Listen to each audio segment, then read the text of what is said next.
শক্তি থাকা সত্ত্বেও খাত পাইছে, কারণ শক্তি থাকলেও আবেদন করা যাবে, ফাইলও জমা নিবে, খাতও দিবে। তো তাইলে আমার ভিডিওতে আমি বলতেছি জমা দিতে পারবে, কারা পারবে? তারপর সম্ভাবনা 99%। আসসালামু আলাইকুম ওয়া রাহমাতুল্লাহ। আজকের ভিডিওটা অত্যন্ত গুরুত্বপূর্ণ। এই ভিডিওর শুরু থেকে শেষ পর্যন্ত শুই না, তারপরে কোনো কমেন্টস করবেন, কারণ শুরু থেকে শেষ পর্যন্ত না শুনলে এই ভিডিও দ্বারা অনেক মানুষ বিভ্রান্তির মধ্যে পড়ে যেতে পারে। ভিডিওটা হলো, কোনো মানুষের যদি ফার্স্ট জায়গায় নির্দেশন অথবা শক্তি থাকে আর তার যদি সিচুয়েশন তৈরি হয় এখানে ইমিগ্রেন্ট ফাইল জমা দেওয়ার অথবা স্যালারি কার্ড আবেদন করার, তাইলে সে করতে পারবে কিনা, এই বিষয়টা নিয়েই মূলত আজকের এই ভিডিও। এই জন্য শুরু থেকে শেষ পর্যন্ত শুনতে হবে, নাইলে কিন্তু অনেকেই এটা দ্বিধাদ্বন্দ্বে পড়ে যাবেন।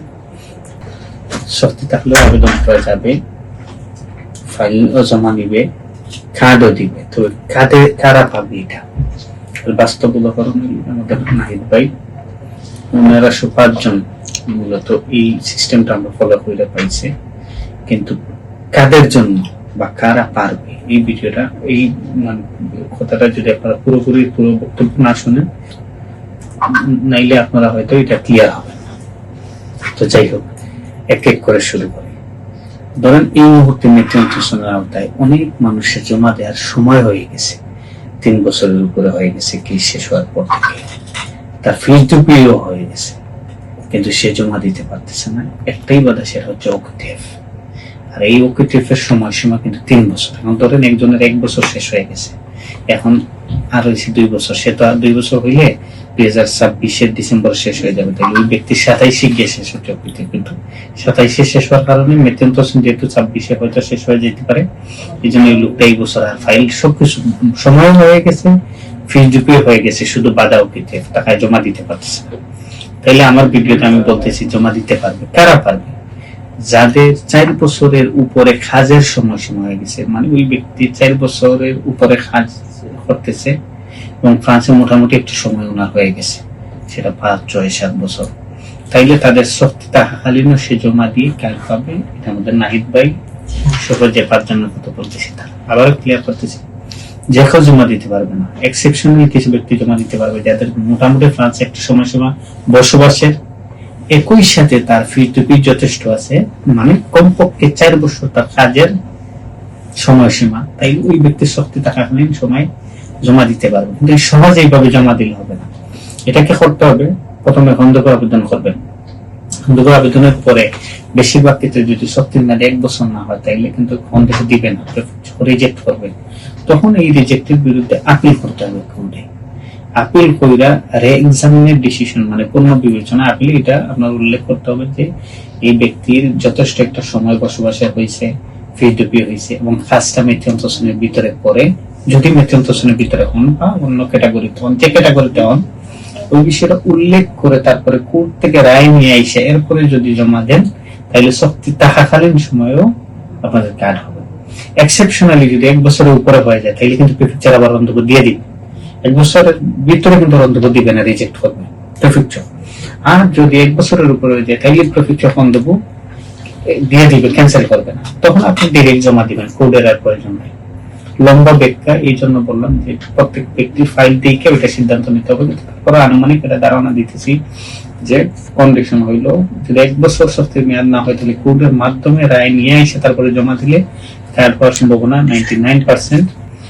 আর যদি 1 বছরের উপরে হয়ে যায়, তাহলে ডিরেক্ট অন্তত দিবে, প্রিফেকচার জমার সুযোগ দিয়ে দিবে এবং আপনি জমা দিতে পারেন। তবে সেটা যদি মেথেন্টসনের ভিতরে হয় ভালো, এবং মোটামুটি 5-6 বছর হয়ে গেছে, 4 বছরের উপরে হাজির হয়ে গেছে, এই কন্ডিশনে কেউ থাকলে আপনারা রিস্ক নিতে পারেন এবং অনেকের কার্ড হচ্ছে। আর এই কন্ডিশন না হইলে এমনি সচরাচর স্বাভাবিক ধরেন 3-3.5 বছর থেকে আছেন, যথেষ্ট সময় নেই কাজের, আপনারা রিস্ক নিবেন না। ভিডিওটা ভালো করে বুঝছেন। আমি কিন্তু এখনো বলতেছি শক্তি থাকাকালীন জমা দেওয়ার পক্ষে আমি না, তবে এক্সেপশনাল কিছু সিচুয়েশন তৈরি হলে আপনি জমা দিতে পারেন, যেহেতু বিষয়টা অ্যাডমিশন এক্সেপশনাল। তার মানে আপনি মানবিক ক্যাটাগরিতে বিশেষ এক্সেপশনালি আপনাকে কার্ড দিতে পারে আপনার কন্ডিশন দেখে।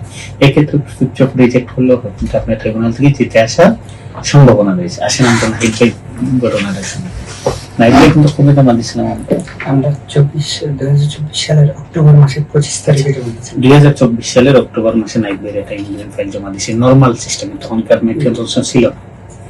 এরপর ওনাকে রিজেক্ট করছে 25 জানুয়ারি 2025।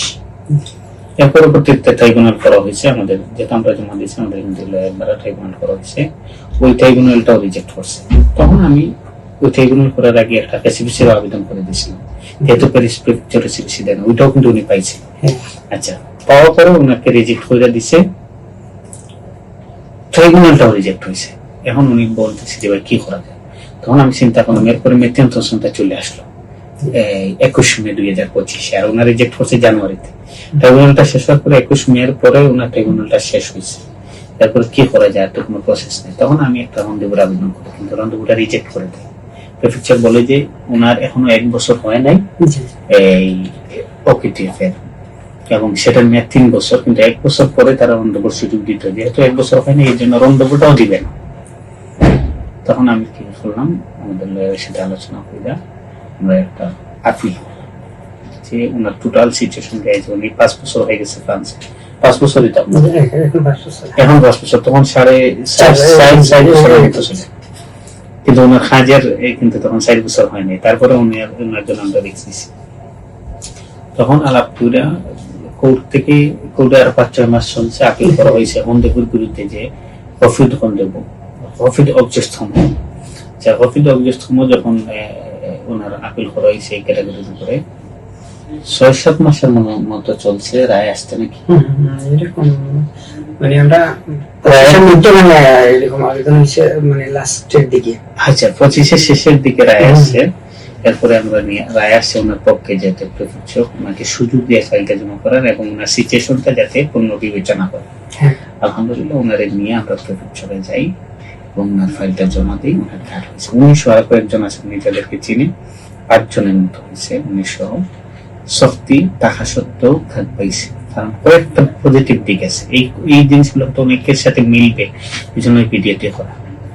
যে প্রথমত হইল হাজার একটা লম্বা সময় হইতে হবে, খাসটা মেথিয়ান্তসনের ভিতরে পড়লে খুবই ভালো। ফ্রান্সে মোটামুটি 5-6-7 বছর হয়েছে এরকম যারা আছেন, এবং শক্তি আছে, কিন্তু শক্তির এখনো 1-1.5 বছর 2 বছর অপেক্ষা করতে হবে। আপনারা চাইলে আমি মনে করি রিস্ক নিতে পারেন, সেটা যে আমাদের অফিস হইতে হবে এটা বিষয়টা এই জন্য না, ওনার সাথে মিললে আপনারা এই আলোকে প্রসেসটা করতে পারেন। শুভকামনা। নাইট ভাই সত্যি না কার্ড পাই অনেক খুশি, আজকে নিয়ে কার্ড হাতে দিল, তো ভালো লাগছে। আলহামদুলিল্লাহ আমি অনেক খুশি, ধন্যবাদ আপনাকে, কারণ আপনি আমার জন্য অনেক কষ্ট করছেন, এটাই বা অনেক প্রসেসের মাধ্যমে আমি যে আলহামদুলিল্লাহ এখন কার্ডটা পাইছি। শেষে আবারও বলতেছি, যাতে ভুল না বুঝেন, কারণ এটা দ্বারা বিভ্রান্ত তৈরি হইতে পারে। কারো সত্যি থাকলে জমা দেওয়ার পক্ষে আমি না, কিন্তু এক্সেপশনাল সিচুয়েশনে থাকলে ওইটার পক্ষে। এখন ওই সিচুয়েশনটা বুঝতে হবে, তাহলে করে আপনারা যারা ভালো লয়ারের কাছে সরাসরি চলে যাবেন, তাদের কাছে বুঝা এরপরে আপনারা, এখন কিন্তু মোটামুটি একটা ভালো সময় যাচ্ছে ফ্রান্স, আগের তুলনায় ইদানিং অনেক মানুষকে কার্ড দিচ্ছে। সত্য যে কথা, 10টার মধ্যে একটা ফাইল রিজেক্ট হয়, 9টা কার্ড হইতেছে, বেশিরভাগ ক্ষেত্রেই না হইলে পরে ট্রাইব্যুনাল থেকে পজিটিভ দিতে হবে। মোটামুটি আমি বলা ছিল, আমার দৃষ্টিতে আমি বলতে পারি ফ্রান্সে আমার দেখা মতো সবচেয়ে সুসময় যাচ্ছে, যারা মোটামুটি কম সময়ে কার্ড হচ্ছে। ধন্যবাদ।